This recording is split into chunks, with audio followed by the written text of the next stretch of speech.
go to somebody and say, I need 10 crore rupees so I can solve the water problem for everyone. Right? Go ask for 10 rupees and solve the water problem for one person. Then go to more people and say, I can do it for 10 more people. Yeah, I can do it for 10 more people and 10 more people, and suddenly you end up at 100 million people in 5 years. Hey, every person that's done something like this has started small. Okay? And it's important to remember that. Great ideas where Sulabh Shauchalaya started with one toilet somewhere, I'm sure. I don't know the actual story, but I'm sure it started with one toilet somewhere. Everyone started small. One of the problems with our generation right now is we live in a society where everything is big. Okay? Somebody sold this company for 100 crores and somebody sold this for 3,000 crores and somebody got 10 crores in investment. Everybody thinks in crores only. Okay, so then we think, oh, I should do a social enterprise. I'm 25 years old, or I'm 18 years old, or I'm 23 years old. Somebody should give me 5 of those 3,000 crores so I can start my thing. Yeah. Without work, money doesn't come for free. Let's be very clear about this. Right? But on the flip side, if you do good work, there's plenty of money. Everybody who has money is looking for someone they can trust. Right? The only way that they trust you is because you show that you have values, that you have persistence, you're willing to work hard, and you're in it for the long run. Right? Again, if Sulabh Shauchalaya said, "Theek hai, ek toilet bana diya," right? I'm happy.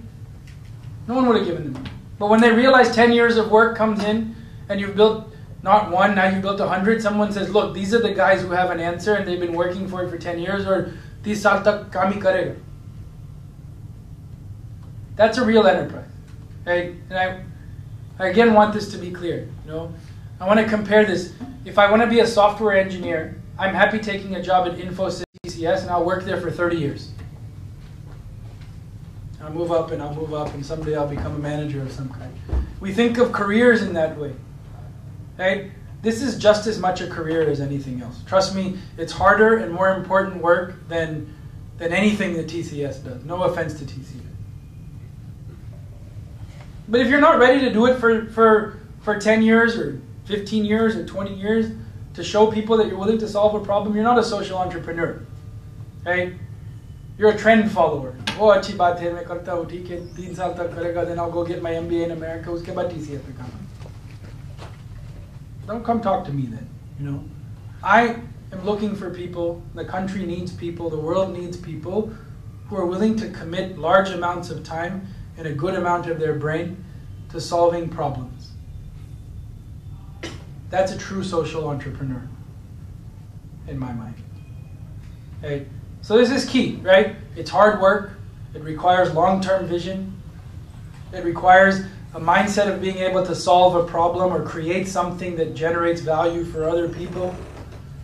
It requires commitment that says that I'm there, I'm going to do this, whether it succeeds or fails. I'll give you examples.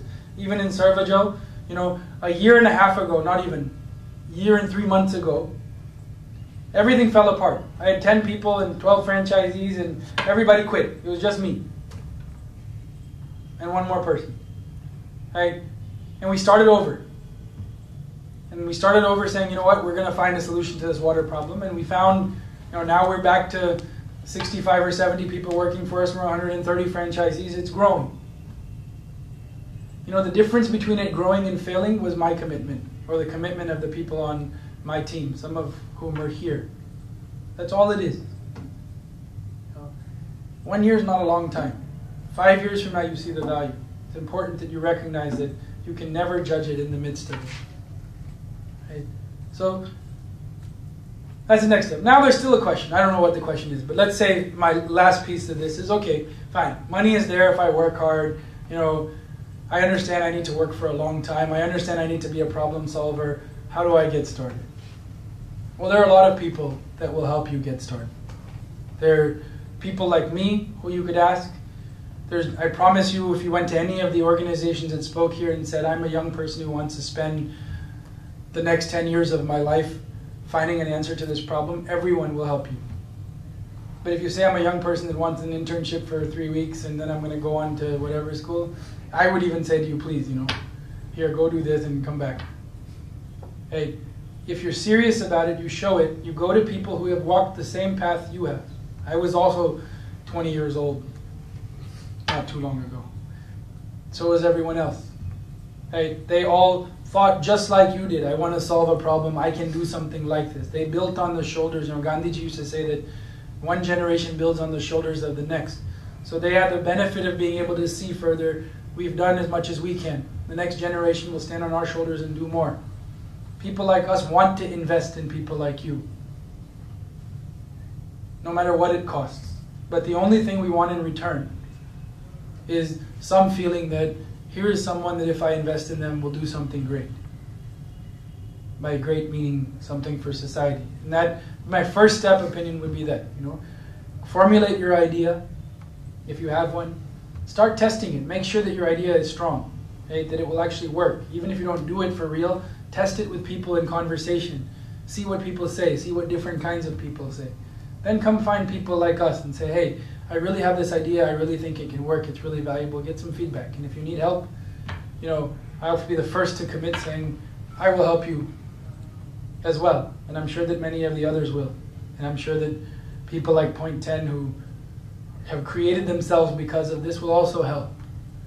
But all you need to start is the will to work on it. And some of you might say, well, I need to get paid and I need to do whatever. And I'll be really honest with you, some type of sacrifice is required. Right? If it means 3 months I don't get paid, it means 3 months I don't get paid. It means 3 months I eat idli every day in the morning because it cost me 3 rupees and that's all I eat for 3 months. Fine. Hey, if you need more than that to start, then what are you going to do when a really hard problem comes? What are you going to do when, you know, the district collector comes and says you're doing something ridiculous and puts you in jail? Then what are you going to do? You're going to run away? Hey, the easy problems are the teething problems. The real problems come later. We deal with all kinds of stuff. We have franchisees breaking machines, people threatening to sue us, you know, people beating up our people. You know, we get stuck in Madhya Pradesh. The last week we had 3 machines get taken by the sales tax guy and one in 5 lakh rupees, and we had people running around trying to figure out how to solve that problem. This is what it takes. The number of types of problems resolved in 1 day's worth of time of being a social entrepreneur is more problems than you'll solve in 2 months worth of doing a normal job. But that's what makes it great. That's what makes it enriching. You have to want it. So those are my suggestions. I hope that's helpful. But I'd love to spend a few minutes answering questions.